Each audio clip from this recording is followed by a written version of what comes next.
everybody, welcome back to Memorial May. Welcome back to our channel. We are going around my town of Melbourne, Florida, looking for historical markers. Whether whatever they are supposed to be marking is still there or not doesn't really matter. I just want to learn more about the town where I live, and I'm taking you guys along for the ride. There is another marker we're going to go check out today, and it's marking something that is long gone. It is marking the very first post office that ever existed here in Melbourne. I was going to skip it because I'm kind of interested in finishing this series by finding markers that still have active things to see. But I'm making an exception for the post office because post office history is near and dear to my heart. My grandfather was a postman when I was born, and my entire life that I can remember, that was what he did. He delivered mail. So I don't know, there's just something nostalgic about postal history, especially the development of the postal service over time as America was being colonized. And I don't know, he was really into Americana and American history, and I get a little chip from him for that. So I have to go there, even though the post office isn't there. There is a building on the site. I'm guessing it's being used for Girl Scout meetings or something. So the post office itself, long gone, but the site where the very first post office in Melbourne, Florida ever existed, we're gonna go check that out today. I hope you enjoy. Let's go.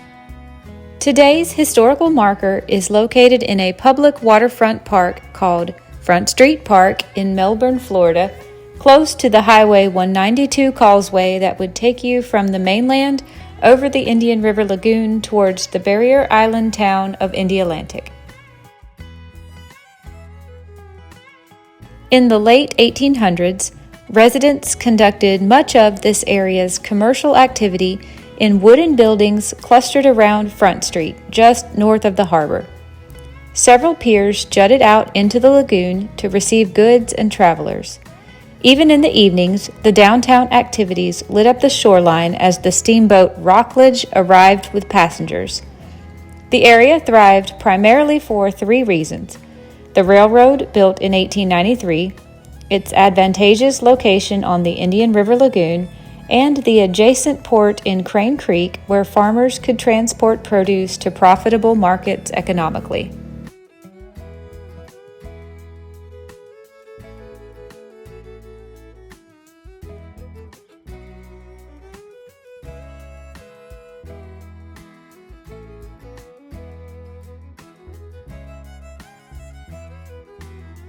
This park was once known as Hatterman's Point. In the earliest years of the town's development, a man named John Cornthwaite Hector settled here and built a store, which was completed in 1880. Hector was an Englishman, although he had spent most of his life living in Melbourne, Australia. He immigrated to Florida in 1878 at the age of 43 after allegedly deserting a common-law wife and 5 children in Australia. He was described as tall, heavy-set, with white hair and a great square beard. He was as strong as a bull. Most of the time, he wore a ridiculous bowler hat on his head.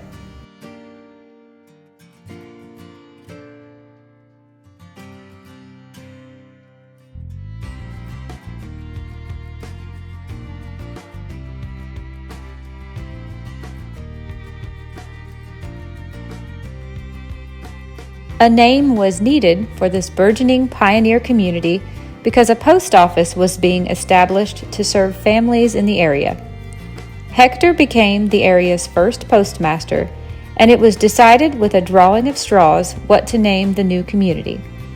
Credit for suggesting the name Melbourne goes to a Mrs. R.W. Good in honor of their first postmaster, although Hector himself is said to have favored a different name. Hector is also credited with organizing the first community band here in Melbourne.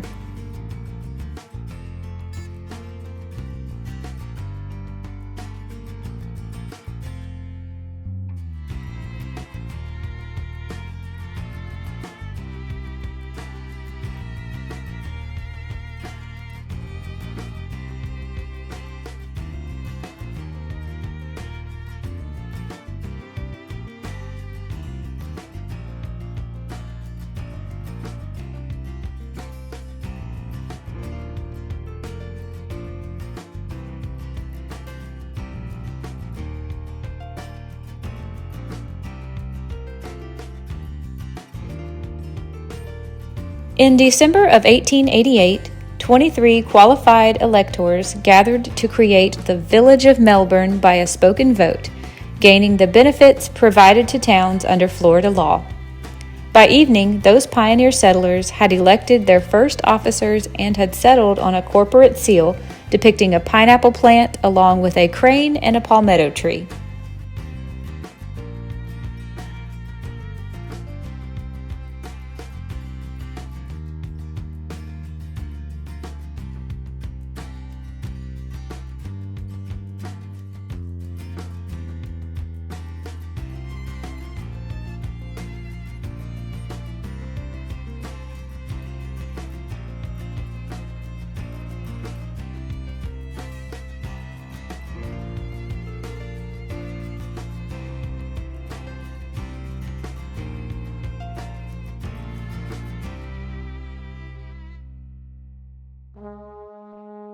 In 1919, a fire destroyed all of the commercial buildings along Front Street, including the post office that used to sit on this site.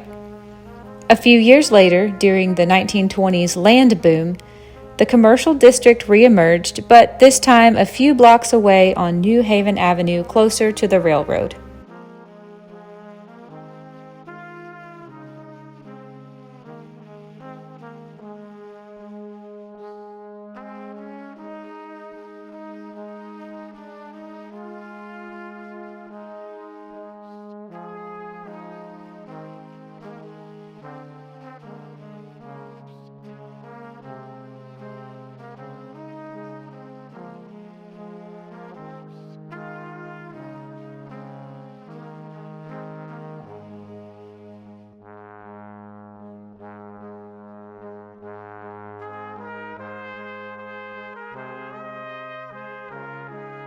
Today, Front Street and New Haven Avenue have been restored into multiple community parks, the Melbourne Harbor Marina, beautiful waterfront housing, and hundreds of community-enriching restaurants, shops, and businesses.